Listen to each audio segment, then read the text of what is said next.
জন্মদিন পালন করার উদ্দেশ্যে আমাদের সামনে উপস্থিত আছে বিপিএড বিভাগের বিভাগীয় প্রধান ডক্টর নিত্যানন্দ কর্মকার মহাশয়। আমাদের সামনে উপস্থিত আছে তরুণ বিশ্বাস মহাশয় এবং আমাদের সহপাঠী বৃন্দ।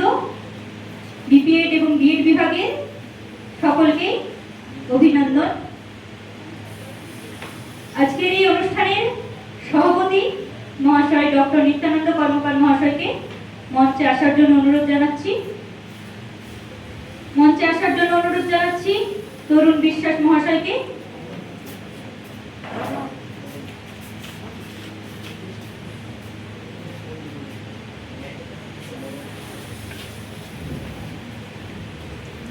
এনাদেরকে বরণ করে নেওয়ার জন্য মঞ্চে আসার জন্য অনুরোধ জানাচ্ছি বিপিএড বিভাগের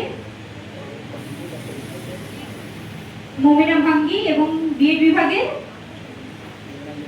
পপিকে মঞ্চে আসার জন্য অনুরোধ জানাচ্ছি।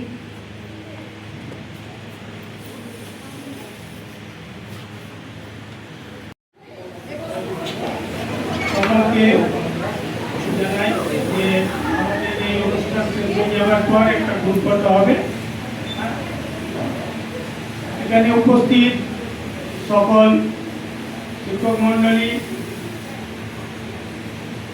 শিক্ষাকর্মী, সমস্ত ছাত্রছাত্রীদেরকে অভিনন্দন জানিয়ে আজকে ডক্টর শ্যামাপ্রসাদ মুখোপাধ্যায়ের 125তম জন্মদিবস অনুষ্ঠান সমাপ্তি হলো। ধন্যবাদ।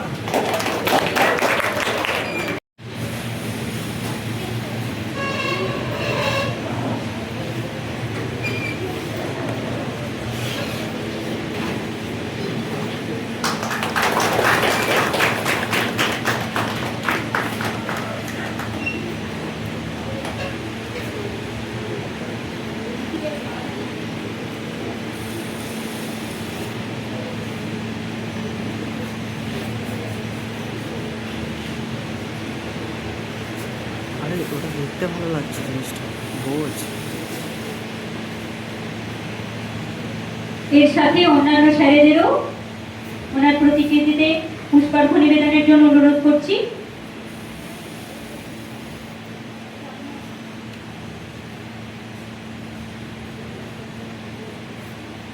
এবং বিএড বিভাগ থেকে দুজন ছাত্রছাত্রী এবং বিপিএড বিভাগ থেকে দুজন করে ছাত্রছাত্রী আসবে প্রতিকৃতিতে পুষ্পার্ঘ অর্পণের জন্য।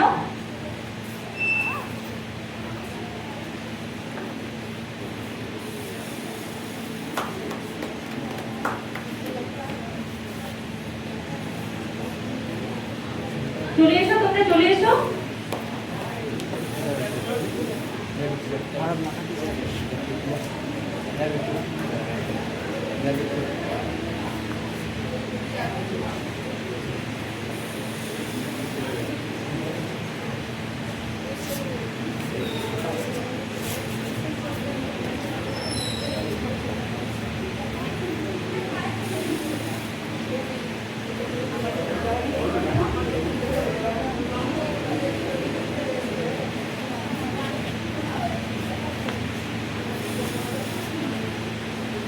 আজকের দিনের তাৎপর্য নিয়ে কিছু জানানোর জন্য, শোনানোর জন্য এই সভার সভাপতি ডক্টর নিত্যানন্দ কর্মকার মহাশয় তার কিছু মূল্যবান বক্তব্য তুলে ধরবেন।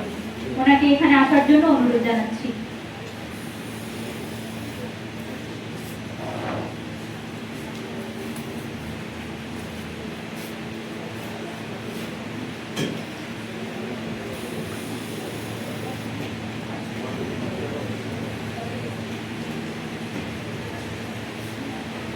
নিখিলবঙ্গ শিক্ষক মহাবিদ্যালয় আয়োজিত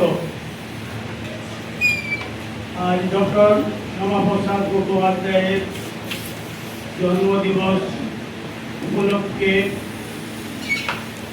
নিখিলবঙ্গ শিক্ষক মহাবিদ্যালয়ের শিক্ষক শিক্ষামণ্ডলী, অশিক্ষক কর্মচারী এবং আমাদের দুটো বিভাগের অর্থাৎ বিএড ও বিবিএড বিভাগের সমস্ত ছাত্রছাত্রীকে যথাযোগ্য সম্মান, শ্রদ্ধা ও ভালোবাসা জানাই।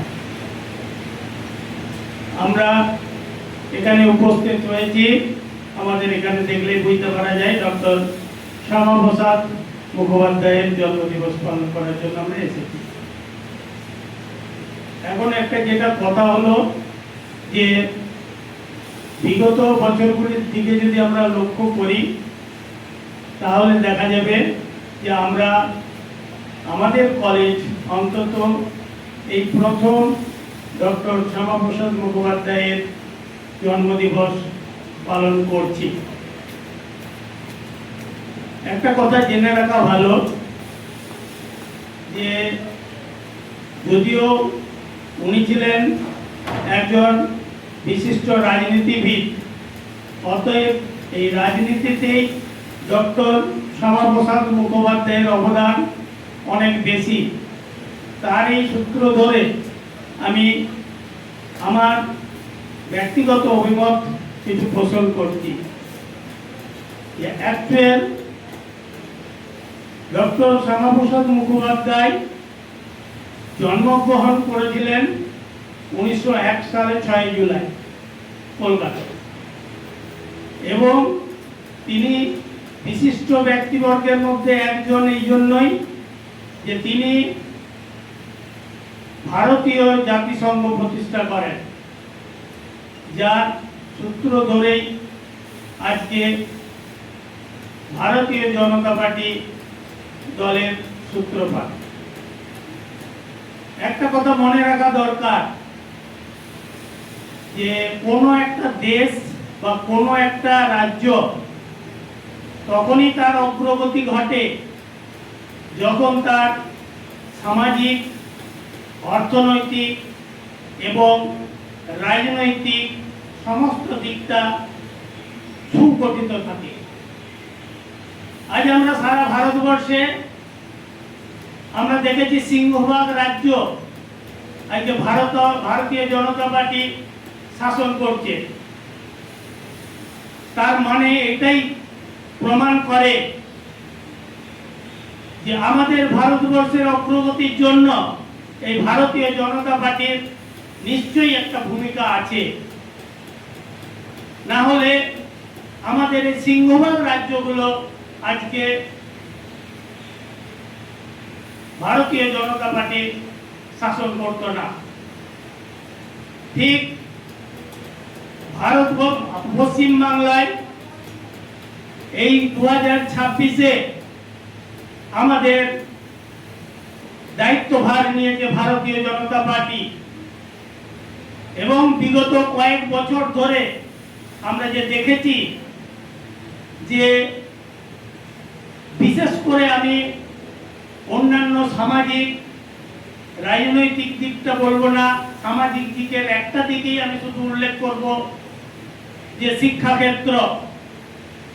শিক্ষাক্ষেত্রে আমরা বিগত কয়েক বছর যেরকম অগ্রগতি ঘটেছে তাতে আমাদের সমস্ত জনগণ, অভিভাবক, অভিভাবিকা, ছাত্র ছাত্রীদের মধ্যে একটা নেতিবাচক প্রভাব পড়েছে। সেই জন্য তার ফলস্বরূপ দেখা যাচ্ছে যে বিভিন্ন কলেজের 50% সিট ভর্তি হচ্ছে না। আমাদের কলেজে যে সংখ্যক সিট আছে সেই সংখ্যক সিট ভর্তি হচ্ছে না। বিগত কয়েক বছর ধরে শিক্ষার মান ক্রমাগত নিচের দিকে গেছে। তার পরিকাঠামোর অভাব, তার শিক্ষকের অভাব, সমস্ত দিকটাই কিন্তু আমাদের একটা যদি গ্রাফ টানা যায় তাহলে দেখা যাবে যে আমাদের পশ্চিম বাংলার গ্রাফ বিগত কয়েক বছর ধরে নিম্নমুখী। অথচ আমাদের এই পশ্চিম বাংলা আমাদের স্বাধীনতার পরবর্তী বেশ কিছু বছর ধরে দেখা গেছে যে আমরা শিক্ষাতে প্রথম দ্বিতীয় তৃতীয় স্থান পশ্চিমবাংলা দখল করে রাখত, সেই জায়গাতে আমাদের আজ অবস্থা 23তম 24তম 25তম। এটা তার ফলস্বরূপ, তার প্রমাণ। অতএব আমার যেটা বিশ্বাস যে সামনের দিনে যে সরকার দায়িত্বভার গ্রহণ করেছেন তারা আমাদের এই বিশেষ করে শিক্ষাক্ষেত্রে তার অগ্রগতি ঘটাবে। কারণ শিক্ষাটা হচ্ছে এমন একটা বিষয় যার অগ্রগতি না ঘটলে তার সামাজিক পরিকাঠামো বা সামাজিক তার দিক এবং তার রাজনৈতিক দিক সমস্ত দিকটাই কিন্তু ভেঙে পড়বে। অতএব এই জন্যই বলছি যে আজ যে ভারতীয় জনতা পার্টির দল ভারতবর্ষে এবং সিংহভাগ রাজ্যে দখল করে আছে, তারা যে সুন্দরভাবে কাজ করছে তাদের অ্যাকচুয়াল বলতে পারা যায় তাদেরই প্রতিষ্ঠাতা হচ্ছে আমাদের এই ডক্টর শ্যামাপ্রসাদ মুখোপাধ্যায়। সেই দিক থেকে আমরা আমাদের যে ডক্টর শ্যামাপ্রসাদ মুখোপাধ্যায়কে স্মরণ করা আমার মনে হয় একান্তই কাম্য। তো বিশেষ কিছু ওনার রাজনৈতিক দিকটা আমার খুব বেশি জানা নেই, তবে একটা কথা, তিনি প্রথমে কিন্তু আমাদের ওই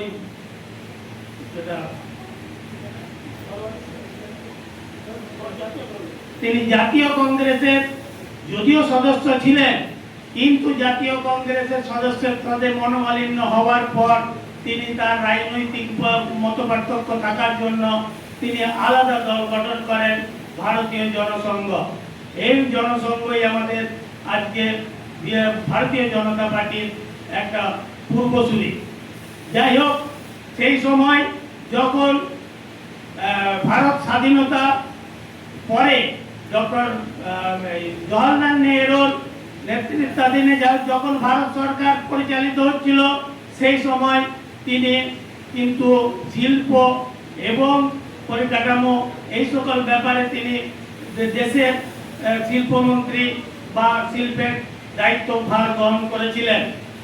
আর তার সাথে যে সময় আমাদের অঙ্গরাজ্য যেটা জম্মু কাশ্মীর, সেই জম্মু কাশ্মীরকে যখন আলাদাভাবে তাদের স্বাধীনতা, তাদের পতাকা এবং তাদের উপরে আলাদাভাবে যখন গুরুত্ব আরোপ করা হয়েছিল, সেই সময় কিন্তু তিনি প্রথম আপত্তি তুলেন যে একটা দেশের মধ্যে দুটো পতাকা বা দুটো সংবিধান একসাথে চলতে পারে না। এবং পরবর্তী ক্ষেত্রে দেখেছি যে ভারতীয় জনতা পার্টি সেই জম্মু কাশ্মীর থেকে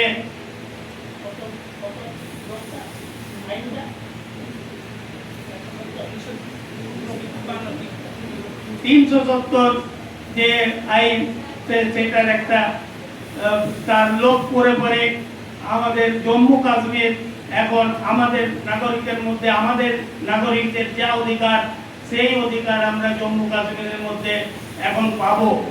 অতএব এই সরকার যে সকল কাজগুলো করে গেছে, আশা করছি এই ধরনের কাজ যদি করে যায় তাহলে বিশেষ করে আমাদের যে ভারতীয় জনতা পার্টি মাত্র কিছুদিন হলো যে সকল কাজগুলো আরম্ভ করেছে, তাতে আমার মনে হয়েছে যে আমাদের যে পশ্চিমবাংলার যে গ্রাম নিম্নমুখী ছিল, অন্ততপক্ষে সেখান থেকে আর নিম্নমুখী হবে না। অবশ্যই হাতে সময় পেলে, একটু সময় পেলে আর অগ্রগতি হবেই। এবং সেই জায়গাতে একটা কথা, আমাদেরকে কিছু ধৈর্য ধরতে হবে এবং দ্বিতীয় কথা হচ্ছে আমাদেরকে সহযোগিতা করতে হবে। এই সামান্য বক্তব্য রেখে আমি এই সামান্য বক্তব্য এখানেই শেষ করলাম। ধন্যবাদ।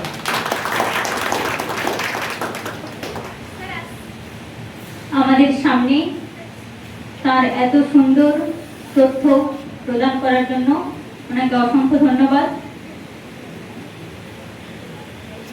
এখন আমাদের সামনে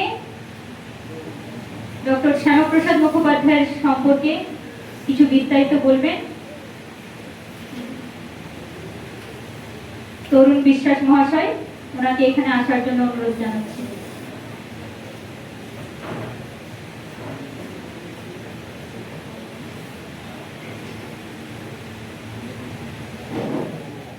প্রথমে আমার পক্ষ থেকে সশস্ত্র প্রণাম ডক্টর শ্যামাপ্রসাদ মুখার্জি 125তম জন্মদিবসে তাকে আমার পক্ষ থেকে প্রণাম। এবং আমাদের কলেজের ফিজিক্যাল এডুকেশন ডিপার্টমেন্টের এইচওডি এবং ডক্টর শান্তিনাথ পাত্র স্যার এবং আমাদের কলেজের সবার প্রিয় কৃষ্ণপত্র স্যার, সবাইকে আমার পক্ষ থেকে প্রণাম। এবং আমার সামনে বিএড এবং বিপিএড এর উভয় ডিপার্টমেন্টের ছাত্রছাত্রীকে আন্তরিক ভালোবাসা, শুভেচ্ছা এবং ভবিষ্যতের শুভকামনা জানিয়ে আজ ডক্টর শ্যামাপ্রসাদ মুখার্জির জীবনী সম্পর্কে, তার রাজনৈতিক প্রেক্ষাপট, সামাজিক প্রেক্ষাপট, শিক্ষাবিদ, রাজনৈতিকবিদ, সামাজিকবিদ হিসাবে তিনি যে ভারতবর্ষকে ভালো জায়গায় পৌঁছে দেওয়ার চেষ্টা করেছিলেন এবং তার সেই অসাফল্যতম স্বপ্ন আমাদের ভারত পশ্চিমবঙ্গের আমাদের শিক্ষার্থীরা সেটা লক্ষ্য পূরণ করবে, সেই আশা রেখে আমি তার সম্পর্কে, তার জীবনী তুলে ধরছি। ডক্টর শ্যামাপ্রসাদ মুখার্জি ছিলেন এমন একজন ব্যক্তি, তিনি ছিলেন তৎকালীন ব্রিটিশ সরকার পরিচালিত ভারতবর্ষের, সেই ভারতবর্ষে তার বাবা আশুতোষ মুখোপাধ্যায়, তাকে বাংলার বাঘ বলা হতো। তার কারণ তিনি বাঘের মতো কাজ করতেন, তিনিও ছিলেন ব্যারিস্টার এবং তিনি ভয় পেতেন না কোনো কাজ ইংরেজদের। তাই আশুতোষ মুখোপাধ্যায়ের ছেলে সে বাঘের পেটে, তোমরা জানো, বাঘই জন্মায়। তাই ডক্টর শ্যামাপ্রসাদ মুখোপাধ্যায় তার বাবার কাজকে আরো এগিয়ে নিয়ে গেলেন। তিনি ছিলেন ছোট থেকেই খুব মেধাবী। তিনি কোনোদিন ফার্স্ট ক্লাস ছাড়া বা প্রথম বয় ছাড়া সেকেন্ড বয় হননি। তার জীবনীতে তিনি সবসময় সাফল্য অর্জন করেছেন এবং পড়াশোনায় খুব মেধাবী ছিলেন। তিনি কলকাতা প্রেসিডেন্সি কলেজ থেকে প্রথম বিভাগে ইংরেজিতে ফার্স্ট পজিশন নিয়ে প্রথম বিভাগ নিয়ে তিনি পাস করেন 1921 খ্রিস্টাব্দে। তারপরে 1923 খ্রিস্টাব্দে তিনি বাংলায় এমএ পাস করেন এবং 1924 খ্রিস্টাব্দে তিনি আইন পাস করেন, এলএলবি পাস করেন। এলএলবি পাস করে তিনি কলকাতা হাইকোর্টে নাম লেখান। 1924 সালেই তার বাবার মৃত্যুর পরে তিনি 1926 সালে বিলেতে ব্যারিস্টার পড়তে যান। ব্যারিস্টার পাস করে তিনি 1927 সালে সেইখানে এই ব্যারিস্টার কিছুদিন করেছিলেন। তারপরে তিনি ভারতবর্ষে ফিরে এলেন। ভারতবর্ষে ফিরে এসে তিনি ভারতবর্ষের যে বিভিন্ন অবস্থা, ইংরেজদের অত্যাচার তিনি দেখতে লাগলেন। তিনি শিক্ষাবিদ হিসাবে, সামাজিকবিদ হিসাবে, আইনজ্ঞবিদ হিসাবে বাঙালি সমাজকে তুলে ধরতে লাগলেন। 1934 সালে মাত্র 33 বছর বয়সে সব থেকে কনিষ্ঠতম উপাচার্য নির্বাচিত হলেন তিনি কলকাতা বিশ্ববিদ্যালয়ে। তিনি তখন নিয়ম ছিল যে কোনো বিশ্ববিদ্যালয়ে যে কোনো সবাই ভাষণ দিতে গেলে ইংরেজিতে বা ইংলিশে ভাষণ দিতে হতো। কিন্তু তোমরা জানো আমাদের যে বিশ্বকবি রবীন্দ্রনাথ ঠাকুর তিনি ইংলিশ বলতে পারতেন না। তিনি বলেছিলেন, আমাকে যেহেতু তোমরা বিশেষ অতিথি হিসাবে নিয়েছো, আমি তো বাংলায় বক্তব্য দিব। তখন ডক্টর শ্যামাপ্রসাদ মুখার্জি ইংরেজদেরকে বলে বাংলায় বক্তব্য দেওয়ার সুযোগ করে দিয়েছিলেন এবং প্রথম কলকাতা বিশ্ববিদ্যালয়ে প্রথম বাংলায় ভাষণ দেন রবীন্দ্রনাথ ঠাকুর এবং সেখানে খুব সম্মান পেয়েছিলেন। 1934 থেকে 1938 সাল পর্যন্ত তিনি পরপর দুবার, তখন 2 বছরের জন্য নির্বাচিত হতেন। 34, 36 এবং 36, 38 এই 4 বছর তিনি কলকাতা বিশ্ববিদ্যালয়ে উপাচার্য ছিলেন। তিনি তখন ডি.লিট উপাধি পেয়েছিলেন। কলকাতা বিশ্ববিদ্যালয়ে ইংরেজরা তাকে ডি.লিট উপাধি দিয়েছিলেন। তারপরে তিনি 1935 সালে তিনি যখন উপাচার্য ছিলেন, সেই সময়ে তোমরা জানো ইংরেজরা ভারত শাসন আইন 1935 সালে পাস করেন। যারা ইতিহাস এবং রাষ্ট্রবিজ্ঞানের ছাত্র তারা এই ইতিহাসটা ভালো করে তোমরা সবাই জানো এবং অন্যান্য ছাত্ররাও জানে। কিন্তু ইতিহাস এবং যারা রাষ্ট্রবিজ্ঞানী করেছেন, মাস্টার ডিগ্রি করেছেন, তারা একটু বেশি জানেন। যখন আইন পাস করেন তখন ভারত প্রদেশে 11টি প্রদেশ হয়েছিল, সেখানে ভোট হয়েছিল। সেই ভোটে বাংলা শাসন হয়েছিল। বাংলার জন্য যিনি হয়েছিলেন ফজলুল হক। ফজলুল হক বাংলার প্রথম প্রধানমন্ত্রী বলা হতো, আর এখন যেটাকে আমরা প্রত্যেক প্রদেশের মুখ্যমন্ত্রী বলা হয়। তিনি ফজলুল হকের সবাই 1941 থেকে 43 তিনি অর্থমন্ত্রী ছিলেন। অর্থমন্ত্রী থাকাকালীন তিনি 1 লক্ষ টাকা শিক্ষার জন্য খরচ করেছিলেন। দেখো তৎকালীন 41-43 খ্রিস্টাব্দে 1 লক্ষ টাকা মানে এখন কত হাজার কোটি টাকা হবে তোমরা ভাবলে অবাক হয়ে যাবে। তিনি চেয়েছিলেন ভারতবর্ষ পশ্চিমবঙ্গের শিক্ষাকে ভারতবর্ষের সর্বশ্রেষ্ঠ জায়গায় নিয়ে যাওয়া। তোমরা দেখেছো সেই সময়ে সংগ্রামী বলো, শিক্ষা বলো, সামাজিক কাজ বলো, সব দিক থেকে এগিয়েছিল আমাদের পশ্চিম বাংলা। স্বামী বিবেকানন্দ, রবীন্দ্রনাথ ঠাকুর, রাজা রামমোহন রায় এবং ডক্টর সাহেব মুখার্জি নিজে পশ্চিমবাংলাকে এগিয়ে নিয়ে গেছেন এবং আরো অন্যান্য ঋষি মহর্ষি এবং শিক্ষাবিদ পশ্চিমবঙ্গে জন্মগ্রহণ করেছিলেন, বিপ্লবী জন্মগ্রহণ করেছিলেন। সেই সময় বলা হতো আজকে বাংলাটা ভাবে ভারতবর্ষ কালকে সেটা ভাবে। সেই সময় বলা হতো বাঙালির বুদ্ধি পাঞ্জাবি শক্তি, এই দুই শক্তি যদি এক হয়ে যায় তাহলে পরেই ভারতবর্ষকে কেউ আটকাতে পারবে না। সেই জন্য তোমরা জানো লর্ড কার্জন 1905 খ্রিস্টাব্দে বাংলা ভাগ করেছিল। কেন ভাগ করেছিল?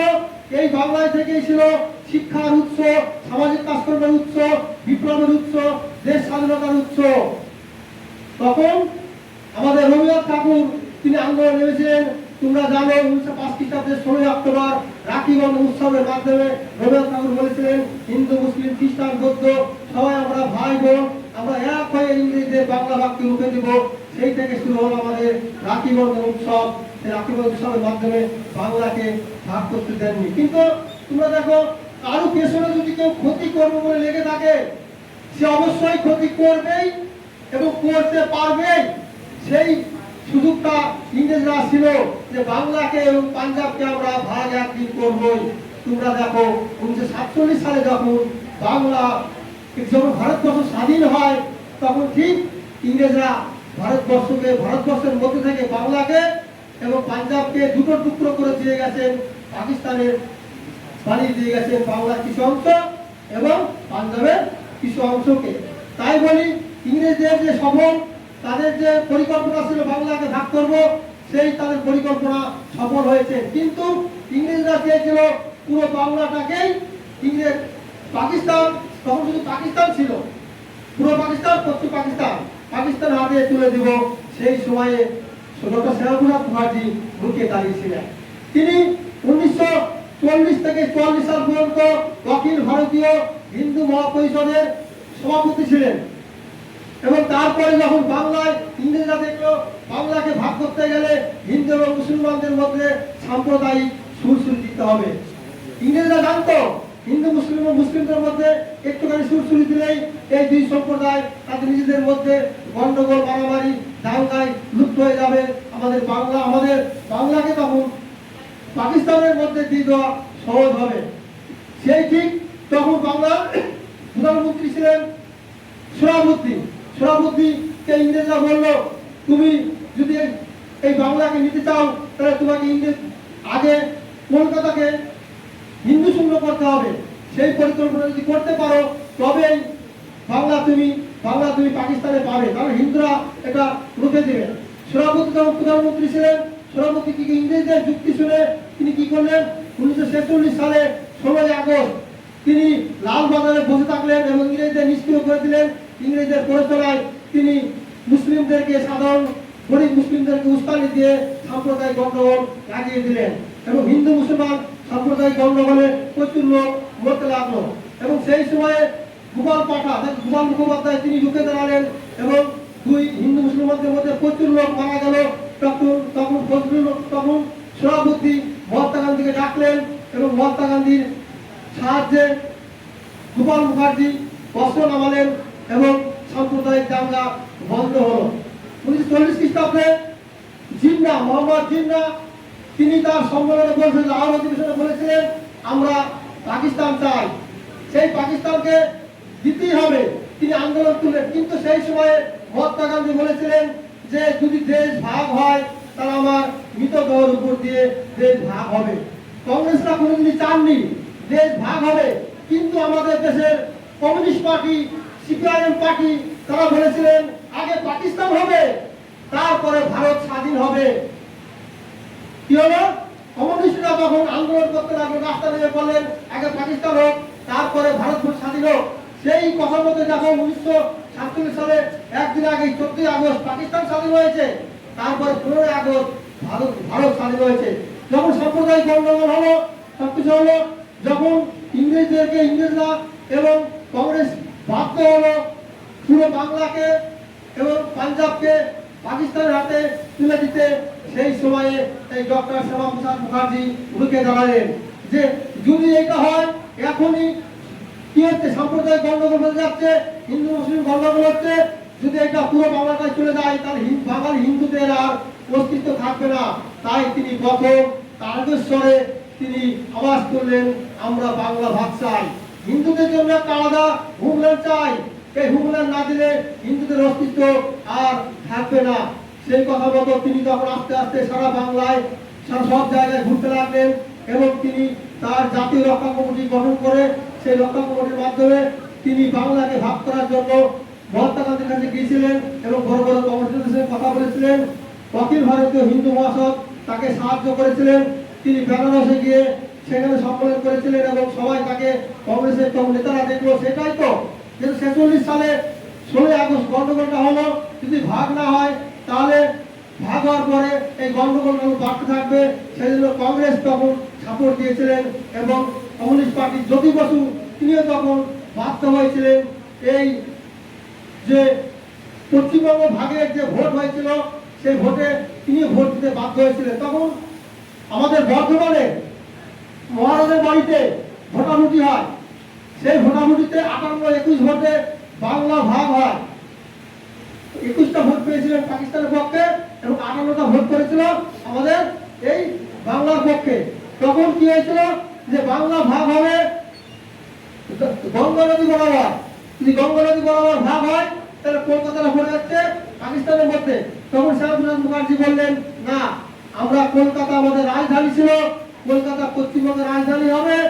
ভারতবর্ষের রাজধানী ছিল একসময় তোমরা জানো 1911 সালে 31শে ডিসেম্বর সেটা ইংরেজরা নিয়ে যায়। সে নিয়ে যাওয়ার কারণটাও তোমরা তার ইতিহাসের ছাত্র, রাষ্ট্রগুলোর ছাত্র তোমরা জানো যে বঙ্গভঙ্গ আন্দোলন হয়েছিল।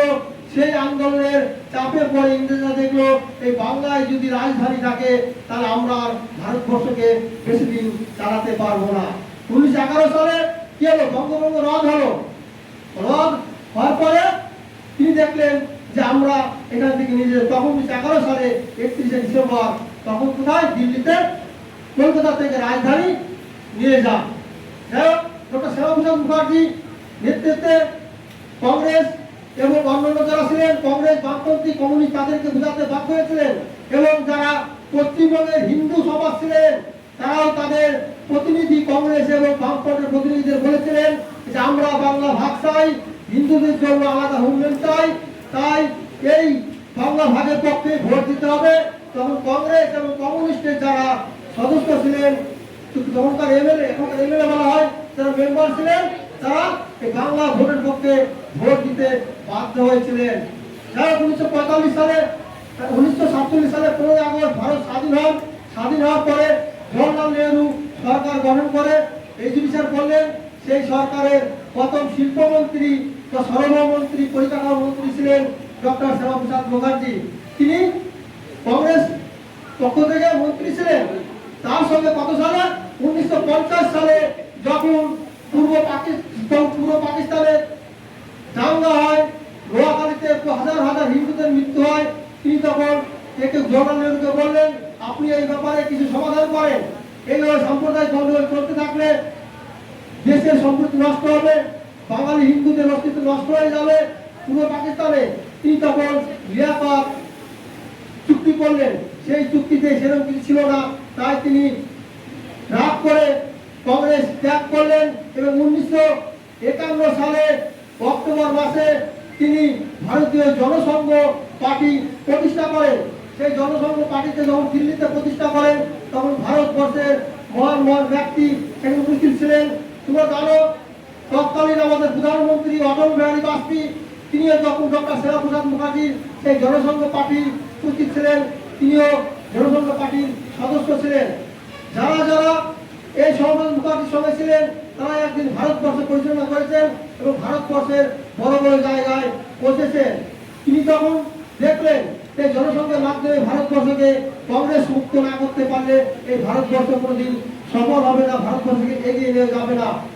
তারপর 1980 সালে তোমরা দেখেছো 6 এপ্রিল যে ভারতীয় জনতা পার্টি প্রতিষ্ঠা হয়, এই জনসংঘের নামটা পরিবর্তন করে ভারতীয় জনতা পার্টি করা হয়।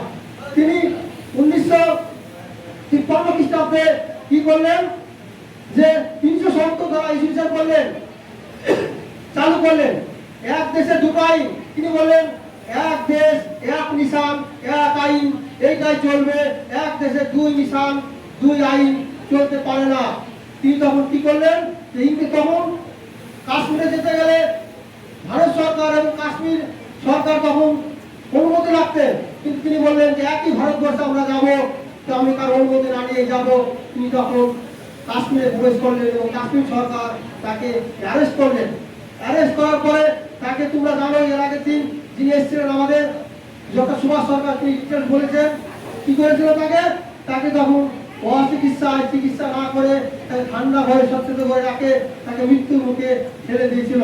তার ফলে তোর সাথী হিসাবে অটল বিহারী বাজপেয়ী ছিলেন। তিনি অটল বিহারী বাজপেয়ীকে বললেন আপনি এখান থেকে চলে যান, আমি এখান থেকে আর ফিরতে নাও পারি।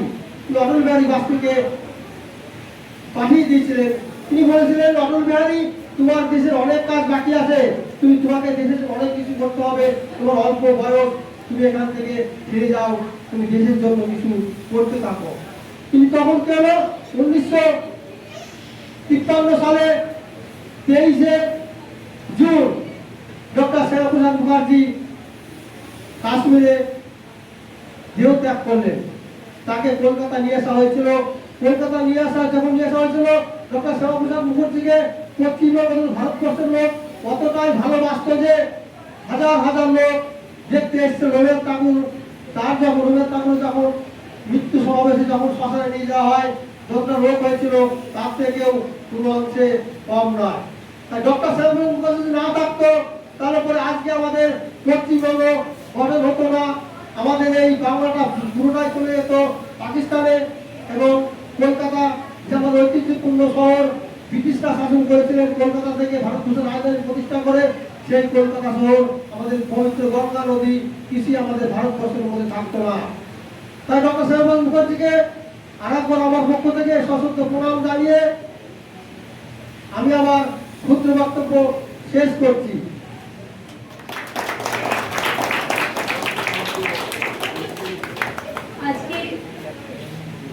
আজকের দিনের তাৎপর্য এত সুন্দর করে আমাদের কাছে তুলে ধরার জন্য স্যারকে অনেক ধন্যবাদ। আজকের অনুষ্ঠানে জাতীয় সঙ্গীতের মাধ্যমে অনুষ্ঠানের সভাপতি